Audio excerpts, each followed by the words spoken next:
Ladies and gentleman, ರಾಜ್ಯದ ಆಡಳಿತಾರೂಢ ಕಾಂಗ್ರೆಸ್ನಲ್ಲಿ ಸಿಎಂ ಕುರ್ಚಿ ಕುಸ್ತಿ ತಾರಕಕ್ಕೇರಿತ್ತು. ಸಿಎಂ ಸಿದ್ದರಾಮಯ್ಯ ಹಾಗೆ ಡಿಸಿಎಂ ಡಿಕೆ ಶಿವಕುಮಾರ್ ಅವರಿಬ್ರು ನಾನಾ ನೀನಾ ಅಂತ ಸಂಘರ್ಷಕ್ಕಿಳಿದಿದ್ರು. ಬಿಹಾರ ಚುನಾವಣೆಯನ್ನೇ ಎದುರು ನೋಡ್ತಾ ಇದ್ರು. ಬಿಹಾರದಲ್ಲಿ ಕಾಂಗ್ರೆಸ್ನ ಕಳಪೆ ಪ್ರದರ್ಶನ ಸಿಎಂಗೆ ಶಕ್ತಿಯನ್ನ ಹೆಚ್ಚು ಮಾಡಿದ್ರೆ ಡಿಸಿಎಂಗೆ ಶಕ್ತಿಯನ್ನ ಕುಗ್ಗಿಸಿದೆ. ಇದಾದ ಬೆನ್ನಲ್ಲೇ ಸಪ್ಪೆಯಾಗಿದ್ದ ಡಿಕೆ ಮಾರ್ಮಿಕವಾಗಿ ಮಾತುಗಳನ್ನ ಆಡಿದ್ದಾರೆ. ಇದು ಹೊಸ ಚರ್ಚೆಯನ್ನ ಹುಟ್ಟುಹಾಕಿದೆ. ಹಾಗಾದ್ರೆ ಡಿಕೆ ಶಿವಕುಮಾರ್ ಅವರು ಆಡಿರುವಂತಹ ಅಮಾರ್ಮಿಕ ಮಾತುಗಳ ಅರ್ಥವೇನು? ವೀಕ್ಷಕರೇ, ನೆಲ ಜಲ ಭಾಷೆಗಾಗಿ ಪ್ರಾಮಾಣಿಕ ಪತ್ರಿಕೋದ್ಯಮ. ನೀವು ನೋಡ್ತಾ ಇದ್ದೀರಾ ಫೋಕಸ್ ಟಿವಿ. ನಾನು ನಿಶ್ಚಿತ.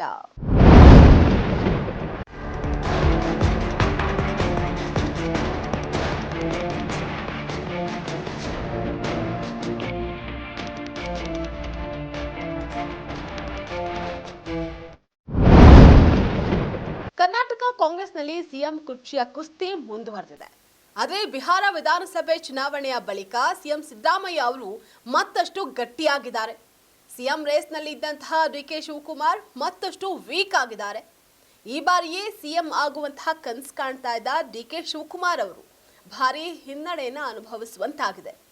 ಹೀಗಾಗಿ ಸಿಎಂ ಆಗುವ ಆಸೆಯನ್ನೇ ಅವರು ಕೈ ಬಿಟ್ಟಂತೆ ಕಾಣ್ತಾ ಇದೆ. ಇನ್ಮುಂದೆ ಸಿಎಂ ಆಗೋದನ್ನ ಅವರು ಮುಂದಕ್ಕೆ ಹಾಕೊಂಡಂತೆ ಕಾಣಿಸ್ತಾ ಇದೆ. ಡಿಕೆ ಶಿವಕುಮಾರ್ ಅವರ ಮಾತುಗಳೇ ಇದಕ್ಕೆಲ್ಲವೂ ಕೂಡ ಪುಷ್ಟಿಯನ್ನ ನೀಡ್ತಾ ಇದೆ. ಎಲ್ಲರಿಗೂ ಹಕ್ಕಿದೆಯಲ್ಲ, MLA ಆದವರು MLC ಆದವರು ಎಲ್ಲರಿಗೂ ಹಕ್ಕಿದೆ. ಎಷ್ಟೋ ಜನಕ್ಕೆ ಏನು ಆಗದೆ ಹೋದವ್ರನ್ನ ನಾಳೆ ಬೆಳಗ್ಗೆ ಮಿನಿಸ್ಟರ್ ಮಾಡೋಂಥ ಅವಕಾಶಗಳು ಬಿಂದೆ ಆಗಿಲ್ವಾ? ಎಷ್ಟಕ್ಕೂ ಡಿಕೆ ಶಿವಕುಮಾರ್ ಅವರು ಹೇಳಿರುವಂತಹ ಅಮಾರ್ಮಿಕ ಮಾತುಗಳು ಏನು? ಅದರಲ್ಲಿ ಅಷ್ಟೊಂದು ಅರ್ಥ ಅಡಗಿದೆಯಾ? ಡಿಕೆ ಶಿವಕುಮಾರ್ ಯಾರನ್ನ ಉದ್ದೇಶಿಸಿ ಆ ಮಾತುಗಳನ್ನ ಆಡಿದ್ದಾರೆ? ಅದರ ಹಿಂದೆ ಇರುವಂತಹ ಅರ್ಥವಾದ್ರೂ ಏನು? ಅದನ್ನ ಡಿಕೆ ಶಿವಕುಮಾರ್ ಅವರು ಉದ್ದೇಶಪೂರಿತವಾಗಿ ಹೇಳಿದ್ರ ಅಥವಾ ಗೊತ್ತಿಲ್ಲದೆ ಯಾವುದೋ ಫ್ಲೋನಲ್ಲಿ ಹೇಳ್ಬಿಟ್ರ?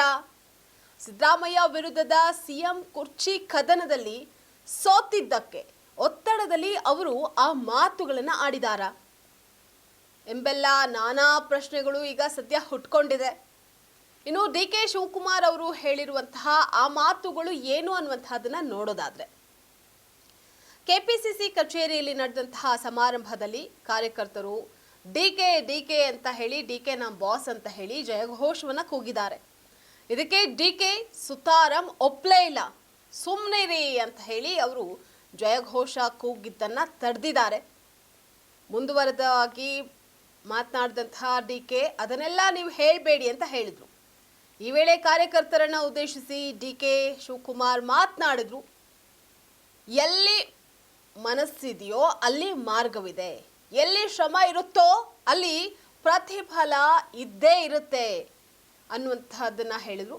ಎಲ್ಲಿ ಪ್ರಾರ್ಥನೆ ಇರುತ್ತೋ ಅಲ್ಲಿ ಭಗವಂತ ಇದ್ದೇ ಇರ್ತಾನೆ. ನಾನು ಎಲ್ಲಿರ್ತೀನಿ ಎಲ್ಲಿರಲ್ವೋ ಅದು ಮುಖ್ಯ ಅಲ್ಲ. 2028ಕ್ಕೆ ಕಾಂಗ್ರೆಸ್ ಅಧಿಕಾರಕ್ಕೆ ಬಂದೇ ಬರುತ್ತೆ ಅಂತ ಹೇಳಿದ್ರು. ಇಲ್ಲೋ ಅದು ಬೇರೆ ವಿಚಾರ.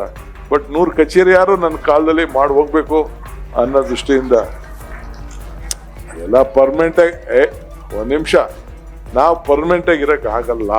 I am telling. ಇಲ್ಲಿ ಗಮನಿಸಬೇಕಾಗಿರುವಂತಹ ವಿಚಾರ ಏನಪ್ಪಾ ಅಂತಂದ್ರೆ, ಡಿಕೆ ಶಿವಕುಮಾರ್ ಅವರ ಹೇಳಿಕೆಯಲ್ಲಿ ಅದೊಂದು ಮಾತು ಭಾರಿ ಚರ್ಚೆಯನ್ನ ಹುಟ್ಟುಹಾಕಿದೆ. ಅದೇನಂದ್ರೆ 2028ಕ್ಕೆ ಕಾಂಗ್ರೆಸ್ ಅಧಿಕಾರಕ್ಕೆ ಬಂದೇ ಬರುತ್ತೆ ಅಂತ ಹೇಳಿರೋದು. ಮತ್ತೊಂದು, ನಾನು ಎಲ್ಲಿರ್ತೀನೋ ಎಲ್ಲಿರಲ್ವೋ ಅದು ಮುಖ್ಯ ಅಲ್ಲ ಅಂತ ಹೇಳಿರೋದು. ಇದರಲ್ಲಿ ಮೊದಲನೆಯದು ಅಂದ್ರೆ 2028ಕ್ಕೆ ರಾಜ್ಯದಲ್ಲಿ ಕಾಂಗ್ರೆಸ್ ಮತ್ತೆ ಅಧಿಕಾರಕ್ಕೆ ಬಂದೇ ಬರುತ್ತೆ ಅಂತ ಹೇಳಿರೋದು.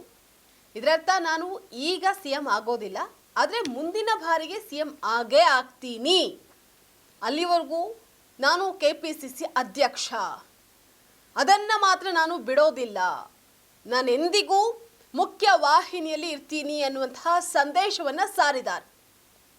ಇನ್ನೊಂದು ಮಾತು, ನಾನು ಎಲ್ಲಿ ಇರ್ತೀನಿ ಎಲ್ಲಿರಲ್ವೋ ಅದು ಮುಖ್ಯ ಅಲ್ಲ ಅಂತ ಹೇಳಿರೋದು.